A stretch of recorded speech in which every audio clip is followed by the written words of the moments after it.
I am 92 years old. I have outlived my wife. I have outlived my friends. I have outlived my enemies. And I've outlived the version of myself that used to give a damn about what people thought of me. I am standing at the very edge of the cliff. I can see the bottom.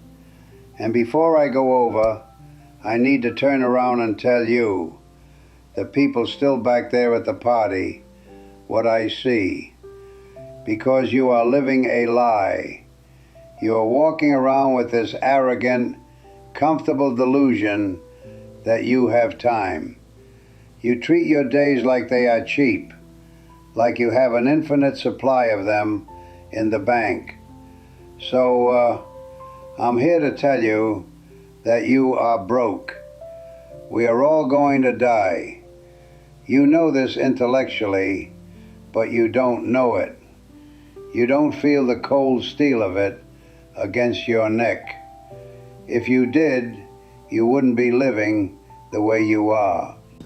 So, let me tell you about a man named Jack. It was 1968. Jack was my best friend. He was smarter than me, better looking than me, and richer than me. He was a shark. We were having a drink one night, celebrating a massive deal he just closed.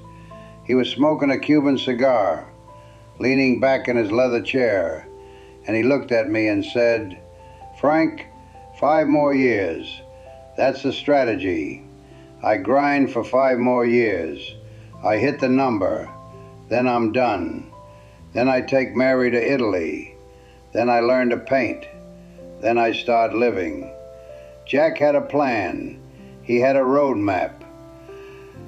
3 days later, Jack walked out of his office building, grabbed his chest, and hit the sidewalk before he even realized he was falling. Massive heart attack. He was 42 years old. He never went to Italy. He never painted a damn thing.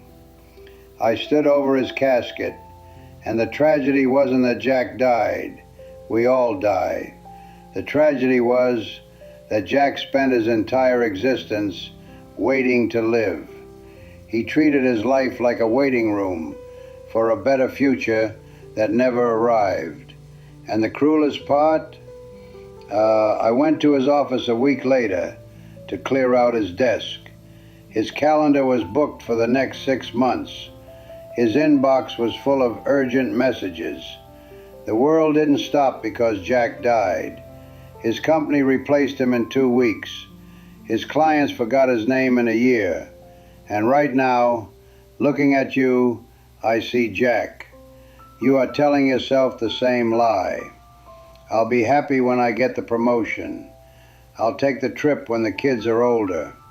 I'll forgive my brother when he apologizes. Let me give you a hard fact from a 92-year-old man. There is no later. There is only now.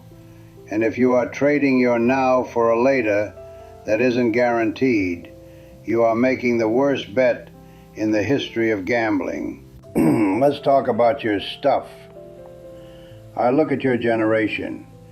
You are obsessed with accumulation. You buy things you don't need, with money you don't have, to impress people you don't even like. I live in a small room now. I have a bed. I have a chair. I have a picture of my wife. I used to have a big house. I used to have luxury cars. I used to have a garage full of toys. And I am telling you, with the absolute clarity of the endgame, it is all garbage. I have been to a lot of funerals. I have never, not once, seen a U-Haul trailer following a hearse. When you die, your kids are going to hire a stranger to come into your house and throw 90% of your precious stuff into a dumpster. The other 10%, they'll sell at a yard sale for quarters. That is the sum total of your materialism. Future trash. So why are you putting yourself down so far to buy it? Why are you working 60 hours a week, missing your daughter's childhood, to pay for a car that sits in traffic? It is madness, and you won't realize it's madness until you are sitting where I am sitting, and by then it is too late to return the merchandise. Let me tell you about the big victory. It was 1979. I won the Businessman of the Year award in my city. Big banquet, black tie. I walked up to the podium. People applauded. I felt like a god. I felt like I had won the game. I went home that night holding the trophy. My house was dark. My wife Eleanor was asleep. My kids were asleep.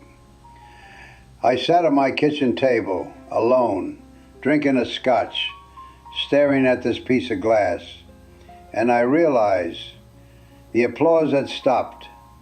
The people at that dinner didn't care about me. They cared about what I could do for them.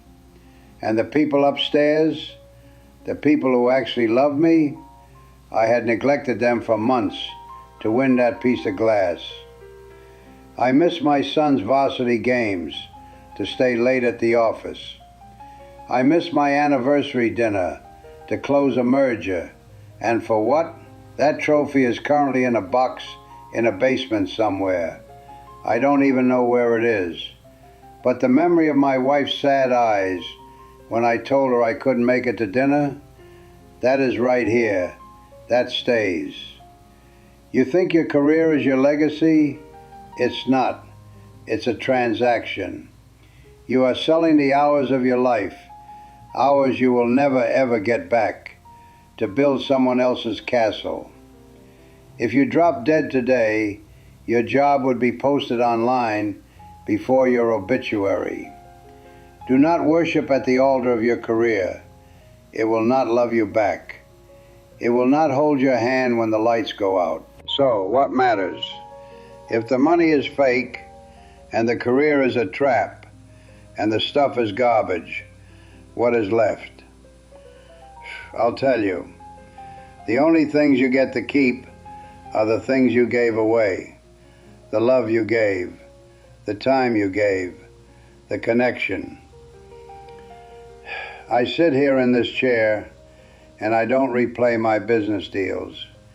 I replay the Sunday mornings with Eleanor. I replay the sound of my daughter laughing when she was 3. I replay the time I helped a stranger push his car out of a snowbank. That is the only wealth there is. So here is my challenge to you. Here is the no BS strategy for the rest of your life. Number 1, kill your ego. You are so terrified of looking foolish. You don't take the risk. You don't start the business. You don't ask the girl out. Why? Because you are afraid of what they will think. Let me liberate you. Nobody is watching you. They are too busy worrying about themselves. You are the main character only in your own head. To everyone else, you are background noise. Stop letting your fear of other people's judgment paralyze you. Their judgment will rot in the ground right next to them. Number 2, practice the last time. This is a Stoic technique, and it will change your life. Every time you do something, anything, remind yourself that one day you will do it for the last time. One day you will pick up your child for the last time. One day you will kiss your spouse for the last time. One day you will drink a cup of coffee for the last time. You don't know when that day is. It could be 10 years from now. It could be today. If you live with that knowledge, you will never take a moment for granted again. You will taste the coffee. You will hold the hug a little longer. Number 3, wake up. I'm 92. My back hurts. My eyes are dim. But you have the golden ticket. You have your health. You have your youth. And you are spending it scrolling through a phone? You are numbing yourself? Stop it. Go outside. Feel the wind. Look at the sky. Call your mother.